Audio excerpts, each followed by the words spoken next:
The new scheme requires the state governments to bear 40% of the total cost. This compares 10% which was there earlier. The state governments will need to allocate about 4 to 5 times compared to what they were doing earlier. MGNREGA spending was about 8,690 crores, which were borne by the state government.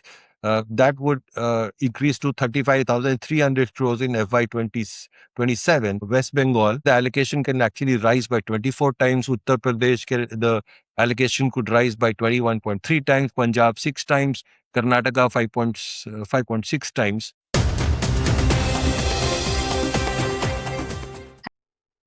Hello and welcome to Macro Decode. For nearly 2 decades, MGNREGA has been India's biggest safety net for rural households, providing employment during periods of distress and acting as a buffer for rural economy.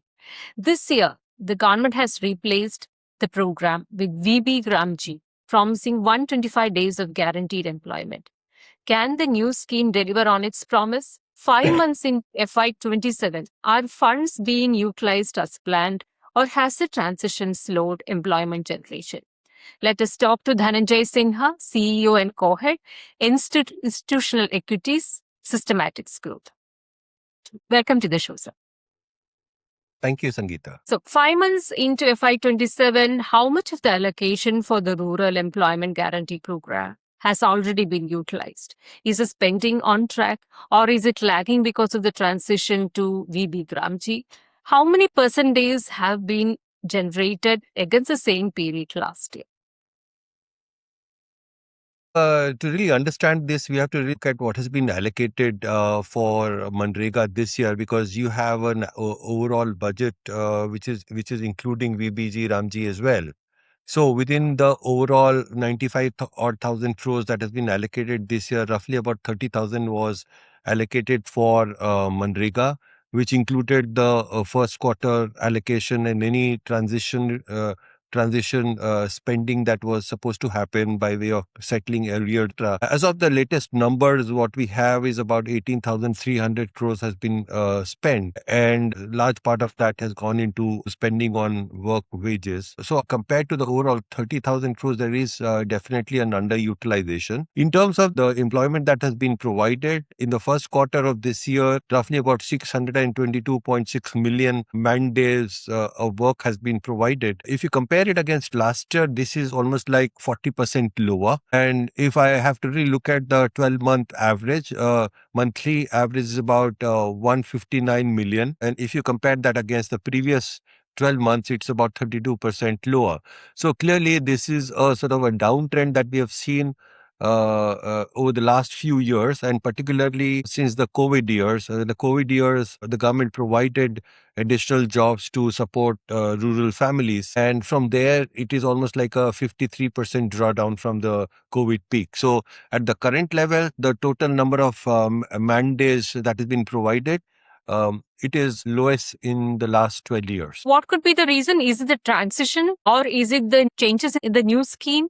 It is something that has been structural in nature. Over the last 5 years, there has been a sort of decline in the allocation utilization. Last year, every year, the allocation with the budget was actually lower than what was demanded. It is more like a de facto supply side driven constraint that has been there. We have seen that overall allocation under rural schemes have actually been coming off.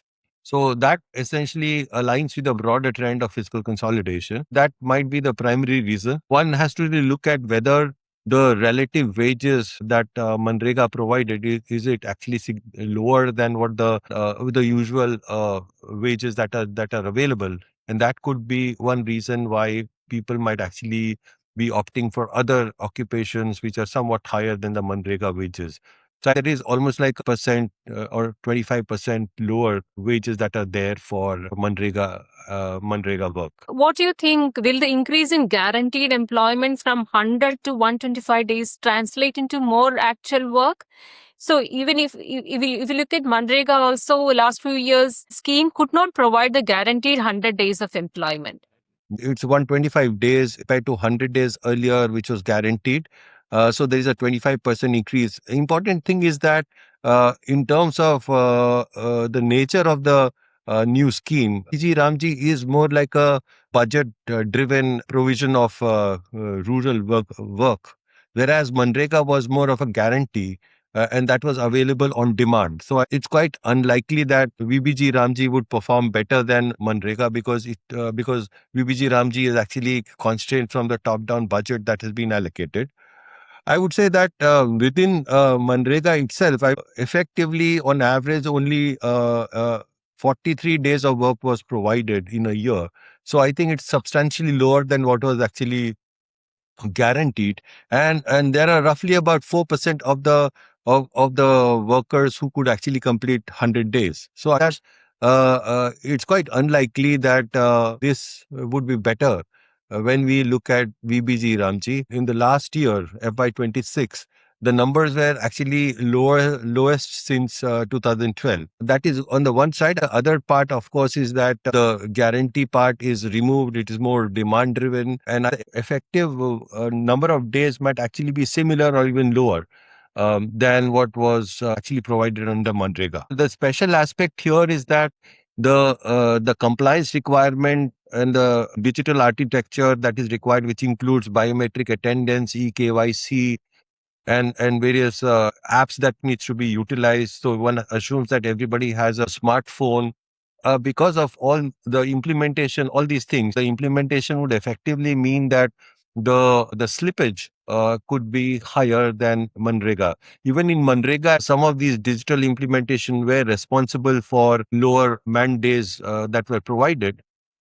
That's an additional reason why there has been a decline. As this whole digital requirement gets intensified, VBG Ramji could actually perform lower compared to Manrega. So if you see the new program, that is VB Gramji, states will also share 40% of the total allocation. Will physically weaker states struggle to implement the new program? In that case, could differences in state implementation widen the regional disparities in rural employment? One important aspect one doesn't know is how the allocation of 95,000 this year and over time, how that allocation across states would happen.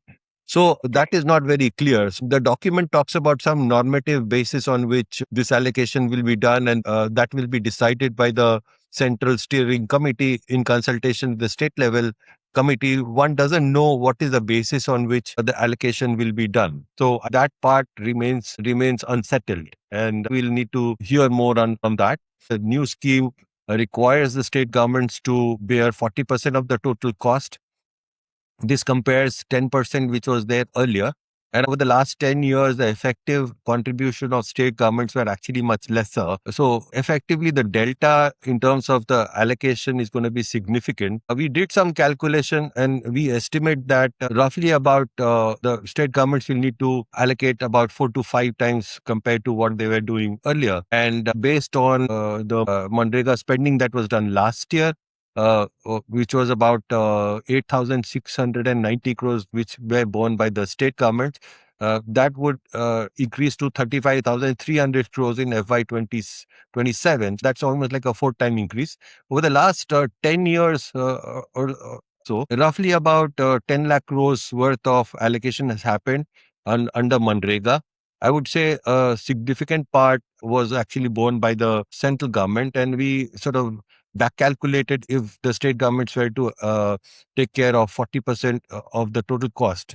And we found that compared to what actually state governments allocated, it turned out to be almost like 5 times higher. So clearly, both these estimates that we have done indicates that there is going to be a significant increase in burden on the state governments. And I would say that clearly this is going to be creating a disparity because it doesn't really take into consideration the differential fiscal scenario of various states, which means that states that have weaker fiscal situation, there the burden can be fairly high. Clearly, the fiscal scenario across various states are not the same. This creates a kind of a distortion, and effectively it will actually accentuate the disparity. And state governments would use various ways to rationalize how they spend based on what is the fiscal scenario they are faced with.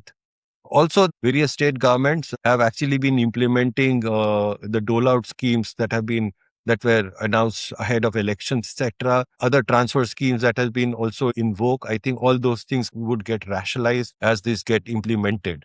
States that will be unevenly impacted would be West Bengal, where the allocation can actually rise by 24 times. Uttar Pradesh, the allocation could rise by 21.3 times. Punjab, 6 times. Karnataka, 5.6 times. So I think those are the kind of magnitude that we are talking about when we look at FY26 to FY27 numbers. Of course, the richer and better funded states might actually go better. So clearly, there is a asymmetric fiscal capacity, and it will have different outcomes across various states. Have all the dues under MGNREGA been cleared before the rollout of the new scheme, sir? So actually, we don't know clearly what is the status. I think we have to rely on various media, news, etc. And a lot of states have actually expressed discomfort and dissatisfaction. There are voices from various state governments that it has not really been cleared, whereas the central government claims quite the contrary. So there is a substantial difference in opinion out there. So we don't know really how much has been settled. I would say that one good indicator to really look at is if the central government has allocated roughly about 30,000 crores for MGNREGA, I would assume that includes amount that would be earmarked for arrears, etc. And since the utilization has been lesser, my guess is that those arrears have not really been settled as yet. In the new scheme, is the emphasis shifting from providing employment on demand to creating durable rural assets? Will the rural infrastructure improve because of this, or will rural employment get affected? There is a huge amount of centralization that has been there. MGNREGA, it was basically work that was emanating from the panchayat level at village level, and a lot of that was also geared towards asset creation. What the new scheme does is to really align everything under the Viksit Gram Panchayat plan. And eventually, this is actually aligning with the Viksit Bharat National Rural Infrastructure Stack. So essentially, there is a lot of centralization that is happening. I would say there are four broad categories of activities that are assimilating the new program, which essentially is driven by the central schemes. So there is a shift in focus from decentralized employment guarantee plans to more centralized plan, while the central government essentially decides a lot of those central plans and state governments would implement, whereas the fiscal burden shifts more towards the state governments. Also, a lot of monitoring will be done with respect to how schemes are implemented across the states at the village level. So clearance of allocation will also going to satisfy the monitoring mechanism. So this is something that will constrain the purpose of the scheme. It is not going to be a guarantee. It is more of some budget-driven or allocation-driven provision of schemes. And if a state is not able to meet many of these stipulations, it's quite likely that there can be delay in payment, etc. And if the total spending exceeds the normative budget or normative allocation, the state governments will have to bear the additional cost. So clearly, this was not the case under MGNREGA. This year is actually an El Nino year. And usually what we see is like in such an year, the increase in demand will be there for guaranteed work. Will the new scheme be able to meet the increased demand this year? As far as the El Nino year is concerned, clearly it is impacting the rural sentiment. And we have seen that even outside of the El Nino phenomenon this year, income sentiment in the rural areas has actually, or employment sentiment in the rural areas has been fairly lackluster over the last several years. The El Nino effect this year would actually accentuate the distress in the rural areas, and we are seeing that in various indicators, especially when we are tracking consumer companies. We are seeing that for basic goods or entry-level products, the demand has been fairly slackening, and the companies have been focusing more on urban premium products, etc. The deficiency of monsoon and lower production will have an effect on the rural wage scenario, rural income scenario. As far as VBG Ramji scheme is concerned, it doesn't really take into consideration such phenomenon because it is very normative in terms of how allocation is done and what is the contribution of the states. So I would say that in principle, it doesn't really address any of those problems. As VB Gramji has been rolled out only in July, what is your outlook for Yes. rural employment guarantee fund utilization as well as man days in FY27? Will it have an impact on the rural economy, rural consumption based sectors like tractors or FMCG or two-wheelers, and also the GDP for this year?